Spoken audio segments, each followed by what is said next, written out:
ओम शांति। 11 जुलाई 2023 की साकार मुरली से होमवर्क। आज की मुरली से हम लक्ष्य लेंगे ताउसी तख्त का वर्षा प्राप्त करने का पुरुषार्थ करना है। ताउसी तख्त अर्थात माँ बाप के तख्त नशीन बनना है। इसके लिए आज हम अटेंशन देंगे निरंतर याद, श्रीमत और बाबा की सेवा, रूहानी सेवा। इन 3 बातों पर अटेंशन देंगे। बाबा ने कहा कि तुम्हें निरंतर याद में रहना है, अर्थात बाबा की याद निरंतर रहे। और इसके लिए बाबा ने विशेष अटेंशन दिलवाया, स्मृति स्वरूप बन करके रहना है। आज बहुत सारी स्मृतियाँ बाबा ने टाइटल्स दिए हैं, उनमें से किसी न किसी स्मृति को सारा दिन इमर्ज रूप में रखेंगे। पहली स्मृति रखेंगे, मैं तकदीरवान आत्मा हूँ। तो इसके नशे में रहना है। जो आज का गीत है, आने वाली कल की मैं तस्वीर हूँ। तो बाबा ने बोला ये रूहानी नशा अविनाशी रहना चाहिए, इसको कभी भूलना नहीं चाहिए। हमारी तकदीर को हीरे जैसा बनाने के लिए स्वयं भगवान आए हैं।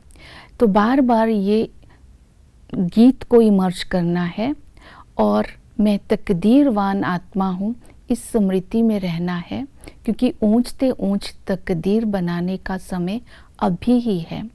दूसरी स्मृति दिलाई, तुम स्वदर्शन चक्रधारी हो।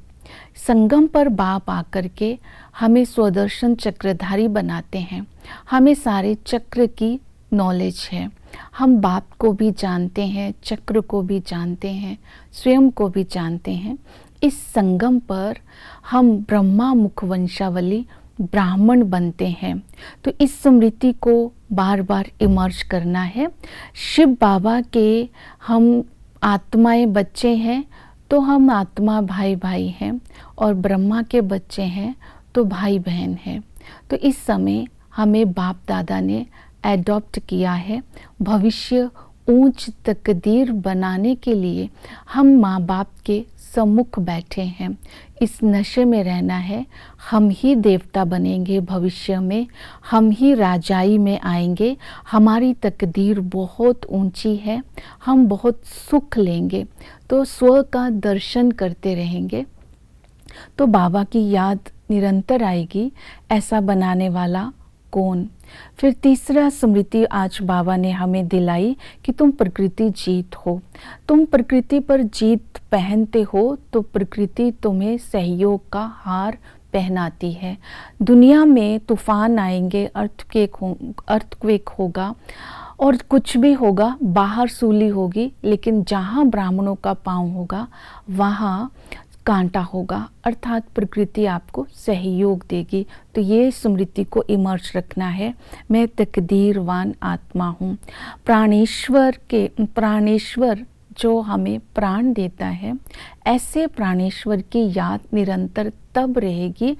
उसकी विधि बाबा ने बताई कि जब एक बात के साथ मोह रहेगा। एक बात के साथ मोह तब रहेगा जब निश्चय और नशा होगा।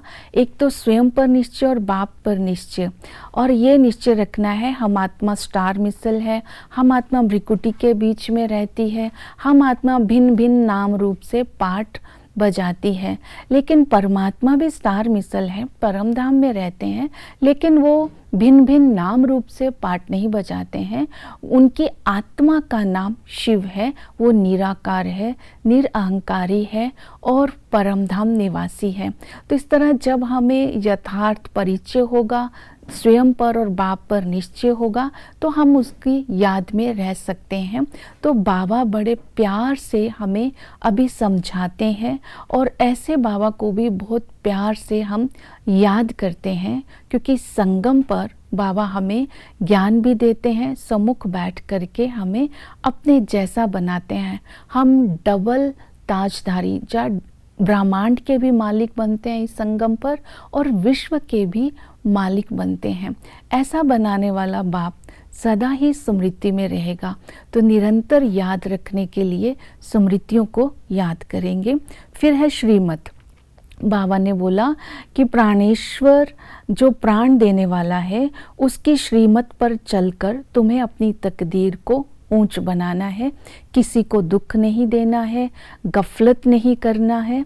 ये कभी भूलना नहीं है कि संगम पर बाप से हम ताउसी तख्त लेकर ही छोड़ेंगे, इस ताउसी तख्त का वर्षा लेकर ही छोड़ेंगे और सदा ही पवित्र बनेंगे और हर कदम श्रीमत पर चलेंगे।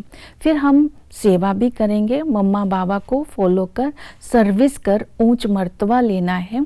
तो इसके लिए रहम दिल बनना है। जैसे मम्मा बाबा ने रहम दिल थे, हमें भी रहम दिल बन करके अपनी तकदीर भी बनानी है और औरों की तकदीर भी बनानी है। समझाना है कि लक्ष्मी नारायण इस समय कैसे विश्व का मालिक बनने का वर्षा इस समय ले रहे हैं। तो इस तरह इन सब बातों को ध्यान में रखते हुए जो आज बाबा हमें बनाना चाहता है वैसा बनने का हम पुरुषार्थ करेंगे। ओम शांति।